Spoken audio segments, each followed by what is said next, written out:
Pemerintah Saudi misalkan ngakunya negara Islam tuh. Kalau ada orang kritik pemerintah Saudi, langsung bunuh. Ini anti-Islam katanya. Karena pemerintah Islam yang berkritik berarti anti-Islam. Kalau anti-Islam berarti kafir. Kalau kafir harus ini namanya Islam untuk alat politik kekuasaan. Yang sebenarnya politik kekuasaan untuk alatnya jangan sebaliknya, Islam untuk alatnya politik. Politik boleh, kita berpartai politik, PKB, P3 atau Demokrat, Golkar terserah, tapi untuk memajukan agama Islam. Jangan sekali-kali menggunakan label Islam untuk kemenangan kamu jadi bupati boleh, jadi gubernur boleh. Tapi niatnya jadi bupati gubernur untuk mensyiarkan Islam. Jangan sekali-kali Islam dijadikan alat untuk mencapai pangkat gubernur atau wali kota atau bupati atau wakil bupati. Dosa besar kalau Islam dijadikan alat politik. Paham betul?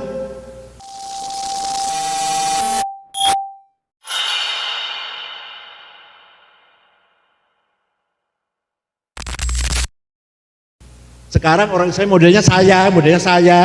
Aduh, nggak ngisi apa-apa ini. Kalau ulama dulu mengisi, Imam Ghazali, Imam Junaid, imam-imam besar Asy'ari, Maturidi, semua punya andil dalam pengembangan peradaban, budaya, intelektual di dunia internasional, bukan hanya di lokal, bukan hanya setempat, tidak. Silahkan Anda baca sejarah siapapun, penulis sejarah siapapun, kalau bicara ilmu pasti Imam Ghazali disebut, pasti Imam Asy'ari disinggung, pasti Imam Wasil bin Atha disebut. Semuanya ulama-ulama Islam itu internasional, siapapun penulis sejarahnya, muslim atau non muslim. Nah, itu satu, Islam merintahkan kita agar berilmu. Yang kedua, Islam adalah agama peradaban. Rasulullah SAW 13 tahun di Mekah, dakwah Islam hanya mendapatkan orang kurang lebih 120. Itu as-sabiqunal awwalun. Generasi pertama masuk Islam berapa jumlahnya? 120. Itu pun kebanyakan budak-budak, Bilal, Suhaib, Salman, aduh budak-budak itu. Yang orang kaya ya ada lah 1-2. Akhirnya Rasulullah terpaksa hijrah ke kota namanya Yathrib. Apa namanya? 480 km utara Mekah. Mengapa kota itu dinamakan Yathrib? Karena yang membangun kota itu seorang bernama Yathrib bin Laud bin Amliq bin Sam bin Nuh. Cicitnya Nabi Nuh, namanya Yathrib. Maka kota ini dinamakan Nabi Muhammad masuk kota Yathrib, ternyata mendapatkan masyarakat yang plural, bineka, beragam, majmuk. Ada orang beragama Islam pendatang, migran, namanya muhajirin. Ada orang beragama Islam pribumi, 2 suku, Aus dan Khazraj, dipanggil Ansor. Maka NU punya gerakan pemuda Ansor dari situ, pembela. Atau Gus Dur akhir-akhir jabatan digoyang oleh Pak Amin Rais dan teman-temannya, pemuda Ansor Jawa Timur datang ke Jakarta. Pasukan berani mati. Sampai Jakarta demonstrasi, pas bundaran HI hujan besar, lari semua itu. Saya datang lari ke kantor PBNU, katanya berani mati, lari semua. Ya Pak, kami berani mati tapi nggak berani hujan. Itu Ansor itu namanya. Nah, ini beda ini. Sahabat Ansor adalah orang-orang Islam pribumi asliyat, ada 2 suku. Ada lagi penduduk kota Yathrib non muslim, beragama Yahudi, 3 suku, suku Qainuqa, suku Nadir, suku Quraidah. Nabi Muhammad setelah masuk ke Madinah, ke Yathrib, melihat masyarakatnya majmuk, kemudian Nabi Muhammad singkat cerita ini memutuskan begini putusannya, Bismillahirrahmanirrahim, hadza kitabu Muhammad. Ini adalah ketetapan keputusan Muhammad. Al muslimuna min Quraisy, orang Islam pendatang, wal muslimuna min Yathrib, orang Islam pribumi, wal Yahud dan non muslim, wa man tabi'ahum wa lahiqa bihim wa jahada mahum asalkan satu visi misi, satu tujuan, satu cita-cita, maka sesungguhnya mereka itu innahum ummatun wahidatun min dunin nas. Muslim pendatang, muslim pribumi, orang non muslim Yahudi, satu umat asalkan satu cita-citanya. Jadi Nabi Muhammad 15 abad yang lalu telah berhasil membangun konstitusi yang modern, konstitusi yang tidak dibangun di atas agama dan tidak dibangun di atas etnik suku. Nabi Muhammad kemudian memberi nama negaranya yang tadinya kota Yathrib diganti apa? Madinah, dari kata tamadun, madaninya beradab, berakhlak, berbudaya, menjunjung tinggi persamaan muslim dan non muslim, pribumi dan pendatang. Yang benar pasti dilindungi, yang salah pasti dihukum, hak dan kewajiban sama, tidak dibedakan. Ini namanya Madinah, namanya mutamaddin, seperti ini. Negara yang melindungi semua penduduknya, gak pandang bulu agamanya apa, sukunya apa. Namanya negara apa namanya? Madinah, seperti di Indonesia. Nanti kita cerita. Jadi Nabi Muhammad, saudara-saudara, Nabi Muhammad SAW tidak pernah memproklamirkan berdirinya negara Islam.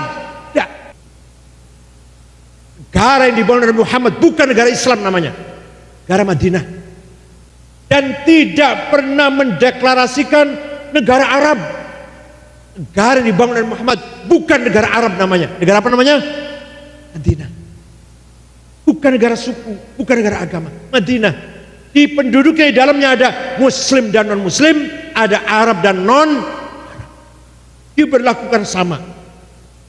Jadi orang selalu mengatakan, menggemborkan negara Islam, sebenarnya Nabi Muhammad tidak pernah memerintahkan kita mendirikan negara Islam. Yang penting Islam itu diamalkan. Diapakan? Tidak dikonstitusikan, tidak dijadikan formalitas legal, formal negara. Coba, kalau negara Islam, kalau ada negara namanya negara Islam, nanti kalau ada oposisi yang mengkritik, berarti mengkritik. Kalau mengkritik Islam berarti kafir. Kalau kafir harus bahayanya. Pemerintah Saudi misalkan ngakunya negara Islam tuh. Kalau ada orang kritik pemerintah Saudi, langsung bunuh. Ini anti Islam katanya. Karena pemerintah Islam yang berkritik berarti anti Islam. Kalau anti Islam berarti kafir. Kalau kafir harus ini namanya Islam untuk alat politik kekuasaan. Yang sebenarnya politik kekuasaan untuk alatnya jangan sebaliknya, Islam untuk alatnya politik. Politik boleh, kita berpartai politik, PKB, P3 atau Demokrat, Golkar, terserah, tapi untuk memajukan agama Islam. Jangan sekali-kali menggunakan label Islam untuk kemenangan kamu jadi bupati boleh, jadi gubernur boleh, tapi niatnya jadi bupati gubernur untuk mensyiarkan Islam. Jangan sekali-kali Islam dijadikan alat untuk mencapai pangkat gubernur atau wali kota atau bupati atau wakil bupati. Dosa besar kalau Islam dijadikan alat politik. Paham betul? Saya harap saudara-saudara tidak terprovokasi, terpengaruh kalau ada segelintir orang mengajak masuk kelompok yang bercita-cita yang mendirikan negara. Jangan terpengaruh. Sejak dulu juga ada, sejak dulu Pak, bukan barang baru itu. Sejak zaman namanya Khawarij. Namanya apa? Mereka lah Khawarij yang membunuh Sayyidina Ali. Sayyidina Ali itu dibunuh matinya bulan Ramadan tanggal 17 tahun 40 Hijriah. Keluar mau sholat subuh, mau ngimami sholat subuh, dibunuh. Yang membunuh Sayyidina Ali bukan orang Yahudi, bukan orang Kristen, bukan orang Hindu, Buddha, bukan non Muslim. Yang membunuh Sayyidina Ali namanya Abdurrahman bin Muljam. Siapa namanya? Orangnya seperti apa itu? Tato gelang hitam gitu, rantai kalungnya. Bukan. Kan bayangan kita ada orang bunuh sahabat, bunuh Sayyidina Ali kan gitu ya. Tatonya gambar macan, gambar kalajengking gitu. Rambutnya panjang, anting-anting. Enggak. Yang membunuh Sayyidina Ali, Abdurrahman bin Muljam, qaimul lail shaimun nahar hafizul Quran. Yang membunuh Sayyidina Ali tiap malam tahajud, jidatnya hitam, ecet sampai jidatnya. Jenggotnya panjang, tiap hari puasa sampai kurus. Tiap hari puasa sampai kurus. Dan dia hafal Quran. Pak, kalau saudara kan nggak hafal Quran kan? Yang bunuh Sayyidina Ali hafal Quran orangnya nih. Kenapa Ali dibunuh? Menurut dia, menurut orang Khawarij, Ali kafir. Kenapa kafir? Di mana kafirnya? Karena Ali ketika memimpin negara Islam menggunakan musyawarah manusia. MPR lah kalau sekarang. Jadi hukum yang keluar dari Ali itu hasil musyawarah tokoh-tokoh sahabat. Kafir. Wa man lam yahkum bima anzalallah faulaika humul kafirun. Barang siapa tidak menjalankan hukum Allah, maka orang itu kafir, kata Al-Quran. Kalau kafir harus ini sejak dulu ada namanya partai Khawarij dalam Islam. Siapapun yang tidak seperti mereka, yang beda dengan Khawarij, halal darahnya.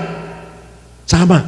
Jadi di Indonesia itu kita orang NU ini kafir semua, kita ini halal semua darah kita ini. Betul, ada kelompok seperti itu. Jaringan jamaah Islam jamaah Islamiyah, majelis Ansarut Tauhid, Majum Mujahidin, kita ini kafir semua, kita ini yang sudah diramalkan oleh Nabi Muhammad SAW. Nabi bersabda ramalannya ini, sayakhruju min dhi'i hadzal rajul qaumun yatlul al-Qur'ana wa la yujawizu halaqimahum hum syarrul khalqi wal khaliqah lastu minhum wa laysu minna. Nanti kapan-kapan nanti akan muncul dari umatku orang-orang yang hafal Quran, baca Quran tapi tidak paham, tidak melewati tenggorokannya, istilahnya gitu kata Nabi. Gak paham secara substansi Quran itu. Mereka itu syarrul khalqi, sejelek-jeleknya manusia, wal khaliqah, bahkan lebih jelek daripada binatang. Lastu minhum, saya tidak termasuk golongan mereka. Walaisu minna, mereka jangan ngaku golongan saya, kata Nabi. Ya Allah. Jadi yang sekarang kita lihat ISIS itu, apakah begitu ingin mendirikan negara Islam? Apa harus membunuh orang tua, ibu-ibu, anak kecil, semua dibantai semua? Apa harus begitu mendirikan negara Islam? Wallahi bukan begitu menyebarkan agama Islam. Yang dilakukan oleh ISIS bertentangan dengan Islam. Bukan itu Islam itu, bukan seperti itu. La ikraha fid din. Tidak ada kekerasan dalam agama. Dibalik juga boleh. La dina fi ikrah. Tidak ada agama dalam kekerasan. Kalau ada orang sedang melakukan kekerasan, bukan sedang mengamalkan agama. Kalau ada orang sedang melakukan kekerasan, berarti melakukan agama apa bukan loh? Bukan. La dina fi ikrah. Asbabun nuzulnya begini. Asbabun nuzulnya. Ada seorang namanya Al-Hasin, pakai shot. Al-Hasin. Yang musyrik, nyembah berhala, orang Madinah itu, yang musyrik. Punya 2 anak laki-laki. 2 anak ini Kristen karena dia pernah sering berdagang ke Romawi, masuk Kristen. 2 orang ini anaknya. Nabi Muhammad datang ke Madinah hijrah, Al-Hasin masuk Islam. Pulang dari masjid langsung cari anaknya. Mana anak saya tadi? 2. Jumpa, kamu harus masuk Islam. Agama yang benar. Agama kamu Kristen salah, harus masuk Islam. Gak mau pak, saya gak mau pak. Saya udah punya agama Kristen, agama yang menjamin keselamatan dunia akhirat. Saya gak mau masuk Islam. Kalau kamu tidak mau, saya bunuh kamu, kata bapaknya Al-Hasin. Nabi Muhammad segera menerima wahyu dari Jibril. La ikraha fiddin. Tidak boleh ngancam-ngancam agama itu. Tidak boleh apa? Intimidasi, ngancam, apalagi saya menteror, apalagi sampai membunuh. Tidak boleh. Nah, ikrafi itu bapak ngancam anaknya, tidak boleh. Apalagi bukan apa-apanya, bukan saudara, bukan kakak, bukan adik, bukan paman, bukan ponakan, bukan anak, bukan ngancam-ngancam gitu. Jelas salah. Walau syaa rabbuka la amana man fil ardi kulluhum jami'a afa anta tukrihun nasa hatta yakunu mu'minin. Muhammad, Allah dalam Al-Quran surat Yunus ayat 99, Muhammad, Seandainya Allah mau, Tuhanmu mau, niscaya manusia di muka bumi ini Islam semua. Aman fil ardi kulluhum jami'an. Tapi kamu tidak menghendaki. Tuhanmu tidak menghendaki. Orang itu Islam semua enggak menghendaki, Tuhan enggak menghendaki. Nah, kalau Tuhan tidak menghendaki, afa anta tukrihun nasa hatta yakunu mu'minin? Apa kamu akan maksa manusia supaya masuk Islam semua? Tidak boleh Muhammad. Walau sya'allahu la ja'alakum ummatan wahidah. Surat Al-Maidah. Seandainya Allah mau, semua manusia ini satu suku, satu bangsa. Tapi Allah tidak mau. Cina, Jepang, Indonesia banyak banget kok. Jawa, Sunda, Madura, Batak, Dayak, Bugis, Ambon, Melayu, dan seterusnya. Itulah by design. Apa? By design. Itu qada dan qadarnya Allah menciptakan manusia bersuku-suku dan beragama-agama. Tidak bisa jadi satu, nggak bisa. Sampai kapanpun. Diupayakan kayak apapun, nggak bisa satu agama dan nggak bisa satu suku. Sudah by design Allah min qadimiz zaman minal azal, sejak dahulu zaman azal. Paham ya? Itu Islam. Sudah singkat banget nih. Sudah singkat banget cerita ini. Dan kali kalau silahkan nanti saya tambahin lagi. Yang ketiga, apakah ahli sunnah wal jamaah Nahdlatul Ulama itu? Saya kenal ya. NU itu didirikan oleh Hadratus Syekh Mbah Kiai Hasyim Ash, Tebuireng, Jombang, Jawa Timur, kakeknya Gus Dur. Kiai Hasyim Asy'ari memerintahkan muridnya namanya Kiai Wahab Hasbullah dari Tambak Beras dan Kiai Bisi Samsuri dari Denanyar agar mendirikan organisasi yang berdasarkan ahli sunnah wal jamaah yang tujuannya untuk membangun, mewujudkan 3 persaudaraan. Ukhuwah Islamiyah, persaudaraan sesama umat Islam. Ukhuwah watoniyah, persaudaraan sesama bangsa dan sebangsa dan setanah air. Ukhuwah basyariyah atau insaniyah, persaudaraan sesama umat manusia. Kenapa Kiai Hasyim itu memerintahkan mendirikan organisasi yang seperti itu? Karena ini kan terjadinya pada tanggal 31 Januari 1926 atau 16 Rajab 1344. Ceritanya begini, tahun 24-25 di Jazirah Arabia berdiri negara namanya negara Saudi Arabia. Negara apa namanya? Madhabnya Wahabi. Apa namanya madhabnya? Semua yang tidak dijalankan oleh Rasulullah bid'ah, harus berantas. Maulid Nabi, Isra Mi'raj, halal bihalal, nuzul Quran, mitung dino tahlilan, istighothah, ziarah kubur, tawassul, baca manaqib, musyrik semuanya. Madhab namanya? Yang benar hanya kami, yang lain salah. Yang benar hanya kami Wahabi, yang lain salah semua itu. Mereka melakukan pembunuhan terhadap yang menentang, dibunuh semua. Berapa ulama yang mati? Kuburan dibongkar, diratakan dengan tanah. Itu apa? Bangunan apa namanya? Kijing namanya ya. Rata dengan tanah. Hilang sampai mana kuburannya Sayyidina Hasan, hilang semua. Pertama masuk Mekah, masuk kota Mekah, rumah tempat kelahiran Nabi Muhammad, rumahnya kakeknya Syabdul Muthalib dijadikan WC. Rumahnya Sayyidina Ali dijadikan kandang keledai. Rumahnya Siti Khadijah jadi pasar. Kalau sekarang udah nggak ada, karena malah nggak ada, pasar udah dibongkar, udah jadi WC. Sekarang WC semua sudah di depan Masjid Sa'i itu. Kalau tidak pernah umrah atau haji tahu. Maka Kiai Hasyim Asy'ari terpanggil ingin mengirim utusan, namanya disebut utusan itu Komite Hijaz. Apa namanya?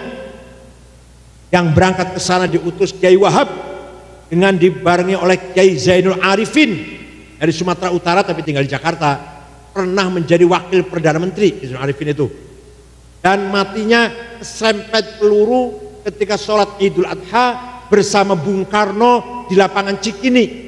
Kemudian 1,5 bulan meninggal akibat dari serempet peluru itu. Namanya Kiai siapa namanya? Zainul Arifin, menjadi nama jalan. pahlawan nasional, ini nama jalan di Jakarta, yang Arifin tuh, orang NU itu, ONU, dan Haji Hasan Gipo, nanti akan menjadi ketua Tanfidziyah pertama, Haji Hasan, berangkat ke Saudi, di Jeddah ketemu dengan Raja Abdul Aziz, menyampaikan surat dari Mbah Hashim, isinya surat, satu, mengucapkan selamat atas keberhasilan Raja Abdul Aziz membangun negara Kingdom of Saudi Arabia, Al-Mamlakah Al-Arabiyah Saudiyah. Yang kedua, mohon agar khotib dan imam Masjid Haramain Mekah dan Madinah digilir. Minggu ini madhabnya Hanafi, minggu ini madhabnya Syafi'i, minggu yang lain madhabnya Maliki, minggu yang lain madhabnya Hambali, minggu yang lain Wahabi. Yang ketiga, memohon dengan sangat-sangat agar makom hadratir Rasul sallallahu alaihi wasallam, Abu Bakar, Umar yang ada di pojok masjid jangan dibongkar. Karena kuburan di Madinah di Baqi 15.000 kuburan sahabat rata dengan tanah. Tinggal kuburan Nabi Muhammad, Abu Bakar, Umar yang di masjid. Permintaan pertama, imam dan khotib digilir, ditolak. Imam dan khotib harus Wahabi. Kedua, bahwa jamaah haji atau jamaah umroh selama di Madinah, Mekah, Madinah diberi kebebasan mengamalkan ibadahnya sesuai dengan madhabnya masing-masing. Ditolak. Yang diterima cuma satu, yaitu tidak dibongkarnya makom hadratir Rasul dan Sayyidina Abu Bakar, Umar. Jadi saudara-saudara, syariat ini, syariat zahir, sampai sekarang masih ada makom Nabi dan makom Abu Bakar, Umar berkat perjuangan komite syariatnya. Hakikatnya Allahu ya'simuka 'anin nas, kata Allah dalam Al-Qur'an. Allah akan menjaga kamu Muhammad dari tangan-tangan manusia. Pulang dari Jeddah, Komite Hijaz baru mendeklarkan berdirinya Nahdlatul Ulama di Jalan Bubutan, Surabaya, dekat Tugu Pahlawan. Itu di rumahnya Kiai Wahab itu. Nahdlatul Ulama yang berlambangkan bintang 9, itu artinya di atas sendiri adalah Rasulullah, yang 4 Khulafaur Rasyidun. Ini beda dengan Syiah.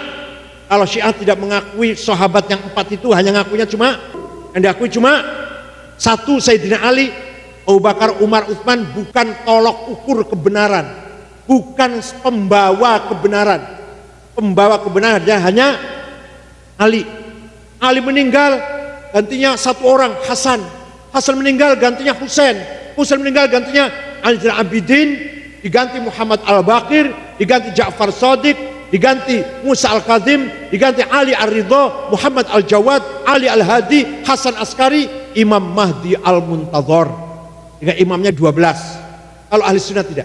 Kalau ahli sunnah wal jamaah, semua sahabat, terutama Abu Bakar, Umar, Utsman, termasuk Sayyidina Ali, semua sahabat, Thalha, Zubair, Sa'ad, Sa'id, semua membawa membawa tolok ukur standar al-haq kebenaran. Bukan hanya Sayyidina Ali. Menurut ahli sunnah wal jamaah, al-jamaah itu artinya jama'atus sahabah, artinya jamaah itu.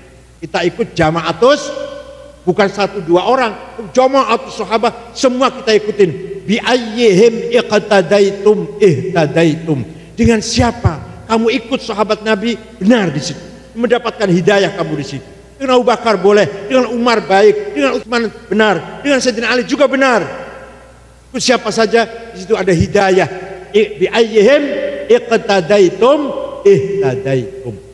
Yang di bawah 4, madzhab 4 Hanafi, Malik, Syafi'i dan Hambali. Atau 9 bintang itu diartikan NU meneruskan, melanjutkan, menyempurnakan dakwah Islam di Indonesia atau Nusantara sesuai seperti cara dakwahnya Wali 9. Siapa?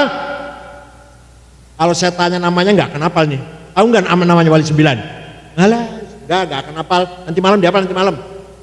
Wali 9 itu saudara-saudara berhasil mengislamkan seluruh orang di Nusantara hanya selama 50 tahun. Sebelum ada Wali 9 sudah ada Islam. Sudah banyak wali, sudah banyak wali yang senior sebelum datang Wali Songo ini, sebelum ada lembaga dewan Majelis Wali 9. Sudah ada wali, sudah ada orang Islam, tapi nggak berkembang. Orang Islam menjadi pesisir. Banten ada, di Betawi ada, Cirebon, Gresik, Tuban. Bertahun-tahun, ratusan tahun orang Islam ada, tapi di pesisir. Di Tuban 1.000 orang, di Surabaya 1.000 orang, ada Cina Muslim banyak juga, ribuan orang, tapi nggak masuk ke dalam, tidak sampai ke pedalaman. Di pedalaman tetap Hindu, karena masih ada kerajaan Majapahit. Itu Wali Songo bergerak, ada Dewan Wali 9, 50 tahun, hilang itu Majapahit, hilang itu Pajajaran, hilang itu Sriwijaya. Luar biasa nggak itu? Padahal mereka bukan sarjana dari fakultas dakwah, bukan sarjana komunikasi, bukan sarjana IT, bukan. Tapi ayo sekarang, orang sekarang Indonesia yang ngaku paling Islam, yang rata-rata berjenggot, silahkan sebarkan Islam itu di Kalimantan atau pedalaman atau di Papua. 50 tahun bisa nggak Islamkan Papua? Coba. Wali Songo Islamkan Jawa dan sekitarnya 50 tahun. Nah ceritanya begini, dongengnya. Raja Majapahit yang kelima namanya yang terakhir. Raja Majapahit yang terakhir namanya Brawijaya kelima. Siapa namanya? Istrinya banyak. Istrinya sekitar 600 istrinya itu. Orang kuat, berarti orang kuat itu. Nah, salah satu istrinya dari Kamboja, Cina. Dari mana? Kamboja, Champa. Nama Cinanya Sumbahji. Tapi nama di sana bernama Dewi Retno. Siapa namanya? Muslim. Istri Cina ini Muslim ini. Punya anak laki-laki. Namanya Jinbun. Siapa namanya? Maklum anaknya Cina nakal nih, maklum. Hati-hati anak orang Korea nakal nggak ini? Karena dia nakal, diusir dari istana si Jinbun ini. Diusir dari istana. Orang istana tidak senang dengan anak yang nakal ini. Akhirnya dia berjalan ke timur dari kerajaan Majapahit. Dan Majapahit itu di mana? Di mana ada sekarang? Mojokerto, Mojo Agung situ, Mojokerto. Jalan ke timur 40 km, masuk kota besar Surabaya, kemudian masuk ke persisnya daerah Ampel Denta. Jumpa dengan salah seorang wali Songo namanya Syekh Rahmatullah Sunan bin Syekh Jumadil Kubro. Syekh Jumadil Kubro itu datang dari Samarkand, datang ke Tuban, bawa anak 2 dan ponakan 1. 1 namanya Ali Murtadho, matinya di Tuban, dan 2 Rahmatullah wafatnya di Ampel Surabaya. Ponakannya namanya Abu Hurairah, wafatnya masuk ke negeri Majapahit, dia masuk ke istana, wafatnya di daerah Mojokerto situ. Ini sejak itu ada bukunya tuh, Atlas Wali Songo itu ada di pameran tuh, Atlas Wali Songo kalau mau baca. Nah, akhirnya si Jinbun masuk Islam, tertarik masuk Islam. Namanya diganti Abdul Fattah. Siapa? Belajar Islam 5 tahun, sudah khatam Quran, sudah ngerti Islam. Dia permisi pada gurunya, Syekh, guru, saya anak raja, darah saya darah penguasa, maka saya harus jadi raja. Kata Sunan Ampel, ya silahkan, saya cuma mendoakan saja. Kalau saya kiai tua nggak usah berpolitik. Kalau kiai tua berpolitik sebelum dibohongi lawan, dibohongi kawannya sendiri dulu. Jadi kamu aja yang muda yang berpolitik lah. Ringkas singkat cerita, tidak lama berdirilah awwalu mamlakah Islamiyah fi jazirati Jawa, kerajaan Islam pertama di Jawa, yaitu Demak Bintoro. Apa? Rajanya Raden Abdul Fattah alias Jinbun, putra Raja Brawijaya V. Begitu jadi raja, si Jinbun ini bapaknya kaget, bapaknya Raja Majapahit, SMS ke anaknya 1, yaitu namanya Aryadillah, Raja Sriwijaya di Palembang. Nah, saudara kamu Jinbun jadi raja Islam. Bagaimana komentar kamu? SMS-nya dibalas, dijawab, direply. Yang terhormat ayahanda Raja Brawijaya, mohon maaf, 1000 maaf, saya sendiri sudah masuk Islam. Nama saya sekarang Fatahillah, bukan Aryadilah, Fatahilah. Bapaknya kagetnya anak masuk Islam semua, gimana sih ini? Lama-lama orang Jawa simpati pada kerajaan Demak. Karena kerajaan Demak egaliter, tidak otoriter, mandang rakyat sama. Bahasa kaulo dihapus, gak ada bahasa kaulo ing Gusti, yang ada ingsun. Ingsun itu sama, semua juga mengatakan raja ngomong ingsun, rakyat juga ngomong aku, mana aku. Tapi kalau dulu waktu Majapahit, kaulo, hamba, rajanya Paduka yang mulia, Gusti. Nah, itu dihapus oleh Demak. Yang ada bahasa adalah ingsun, saya itu ingsun, gak usah kaulo, kaulo mana hamba. Itu artinya egaliter. Akhirnya rame-rame rakyat Jawa yang Majapahit, yang Hindu itu masuk Islam. Dengan masuk Islamnya masyarakat Jawa ikut Demak, Brawijaya raja sendirian. Di rakyatku, orang-orang rakyatku ini tinggal pembesar-pembesarnya. Terpaksa Raja Brawijaya V masuk Islam. Tapi karena malu, gengsi, tidak mau datang ke Demak. Dia malah mengucilkan diri di atas Gunung Lawu. Solo ya? Mana? Orang Solonya mana? Gak ada. Di atas Gunung Lawu, mati di situ, di Karanganyar. Kuburannya di atas Gunung Lawu di Karanganyar, bukan Solo, Karanganyar. Nah, itulah cerita bagaimana Wali Songo membangun negeri Islam. Kata orang Jawa, mana kebesaran Majapahit? Diapakan Majapahit kok hilang? Kata orang Jawa mengakui, hilang sirno kertaneng bumi. Hilang ditelan bumi Majapahit. Bukan dibom, bukan diserang. Mana ilmunya orang Majapahit yang bisa terbang, bisa menghilang, dadok, kuat, sakti? Mana ilmunya? Surodiro Joyo Ningrat lebur dening pangastuti. Kehebatan orang Jawa lebur, kalah oleh doanya santri pangastuti itu. Jadi orang Jawa mengakui bahwa doanya kalah oleh doanya santri, jampi mantra-mantranya orang Jawa itu. Tapi santri dulu, kalau santri sekarang modelnya ente ini nggak bisa.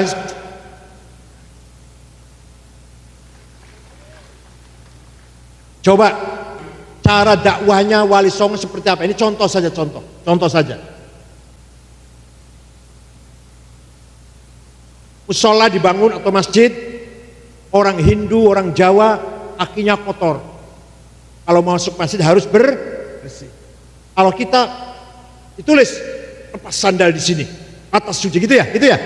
Batas suci, lepas sandal. Enggak. Wali Songo enggak begitu. Caranya apa?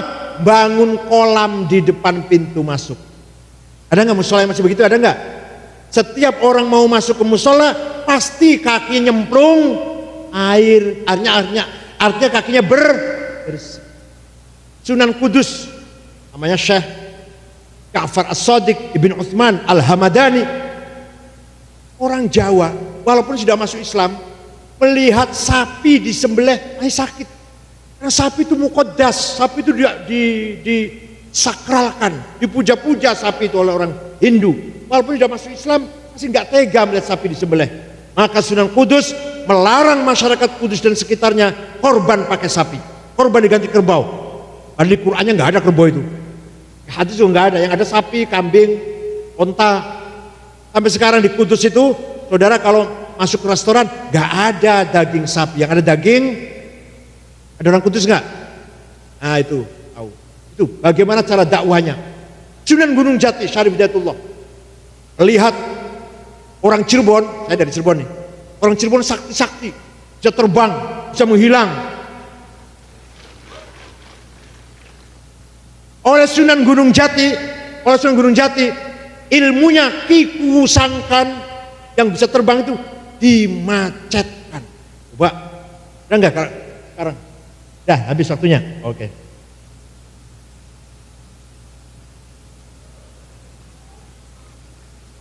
Ilmunya orang Cirebon, jampinya, mantranya dimacetkan.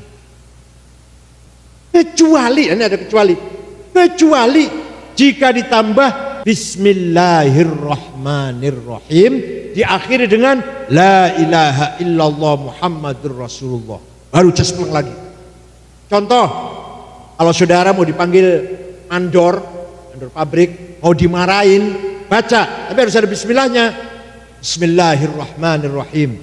Gajah warak macan galak anak-anak ilam beku. teka wedi teka gemetres kabeh wong kang sengit maringku, teka welas teka segame wong kang rungu omongku, la ilaha illallah Muhammadur Rasulullah. Itu membaca 7 kali, gejog bumi, mandor gak jadi marah itu tersenyum. Coba,